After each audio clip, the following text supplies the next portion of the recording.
Bonjour à tous. Alors aujourd'hui, je me suis lancé le défi de vous parler de la théorie polyvagale, une application de la neurobiologie développée par le professeur Porges. Mon objectif, pour ceux qui ne sont pas littéraires, alors si vous êtes littéraire, vous me demandez, hein, je vous donne le bouquin, il est sorti, c'est la première fois qu'il sort en français, il est sorti l'année passée. Pour les autres, voilà.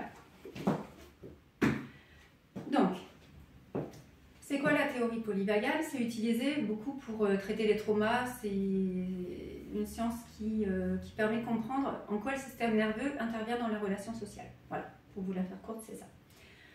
Donc c'est plus complexe, mais mon but c'est de vous faire simple. En fait, tout ça, c'est nous, tous les jours, toutes les heures, toutes les secondes, toutes les minutes. On passe par tous ces états-là. Donc on passe de youpi tralala, je suis en ventrage, je suis en sécurité, je suis avec mes amis, c'est merveilleux, tout va bien, à il y a quelqu'un qui m'a coupé la route, oh putain, voilà, donc me cherche pas parce que là je suis en pétard.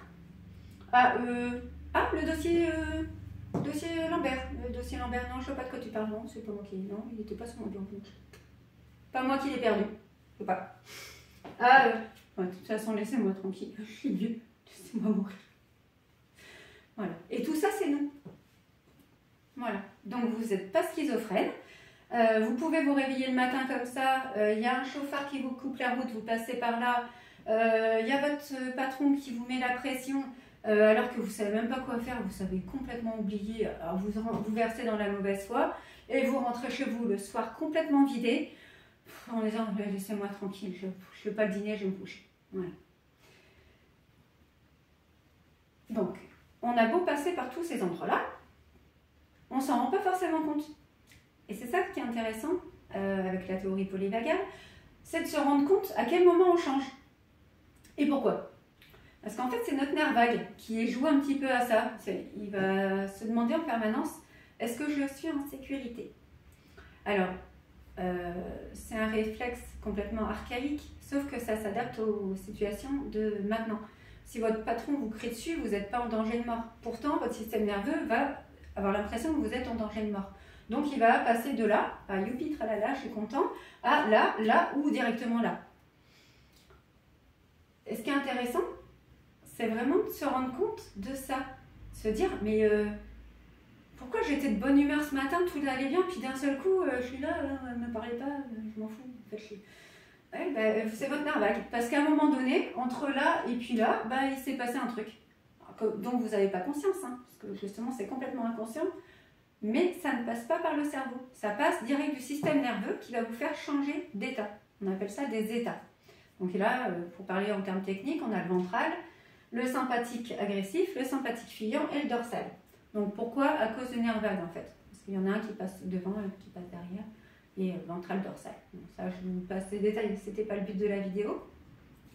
Le but de la vidéo, c'était vraiment de vous dire, c'est normal que vous passiez d'un état à un autre. Et c'est normal aussi que vous ayez un état dominant. Et ce n'est pas forcément de l'agressivité. Par exemple, moi, je suis une dominante sympathique agressif. Mais pourquoi? Pas parce que je suis agressive avec les gens, mais parce que je fatigue tout le monde. Je suis tout le temps, je suis là debout, on va faire ça, on va faire ça, on va faire ça. Et je m'arrête que quand je suis complètement naze, et là, je tombe là-dedans, et ça ne me convient pas du tout, et là, je me plains. Je suis fatiguée, je sais pas. Ben non, voilà, parce que moi, c'est mon confort, c'est ça. Voilà. D'autres personnes, c'est ça. Donc, une personne qui va être dominante, sympathique, agressive, et qui va avec une dorsale, vous allez l'épuiser très très vite. Voilà. Sympathique fuyant, moi, il m'énerve, parce qu'il trouve toujours des excuses. C'est jamais de leur faute. Alors moi, ça me saoule, parce que moi, je suis dans l'action. Et pourtant, on est au même niveau. On est dans l'action tous les deux, mais il y en a un qui est dans la fuite et un dans le allez hop, on trouve des solutions là. Donc voilà. Donc ceux qui sont en ventral le plus souvent, c'est bien, c'est super. Hein.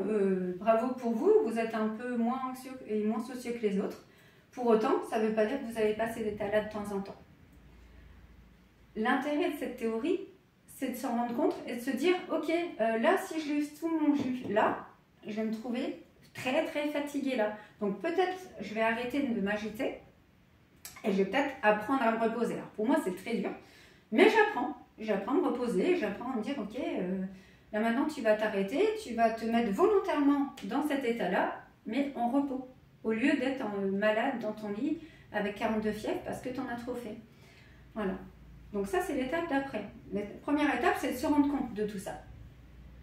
Déjà, si vous arrivez à vous rendre compte de quand vous changez et dans quelle dominante vous êtes, et que c'est pas définitif, parce que c'est pas grave d'être là, ou d'être là, ou d'être là. Vous pouvez changer. Vous écoutez une musique, vous faites une séance de relaxation, vous faites une séance de yoga, moi je fais du yoga le matin par exemple, et vous pouvez changer, c'est cool, c'est comme changer de chaîne. Un film vous fait chier, pouf, vous zappez. Et bien là vous pouvez. Ça vous fait chier d'être comme ça, et ben c'est pas grave, zappez, pouf, et vous changez. Voilà. Donc, je vous ferai d'autres vidéos qui seront peut-être un peu plus pratiques ou pour vous expliquer comment on peut changer peut-être plus en détail, mais je voulais déjà vous faire part du fait que ça existe. Et vous n'êtes pas fou, vous n'êtes pas schizophrène, c'est normal. Voilà. À bientôt dans une prochaine vidéo.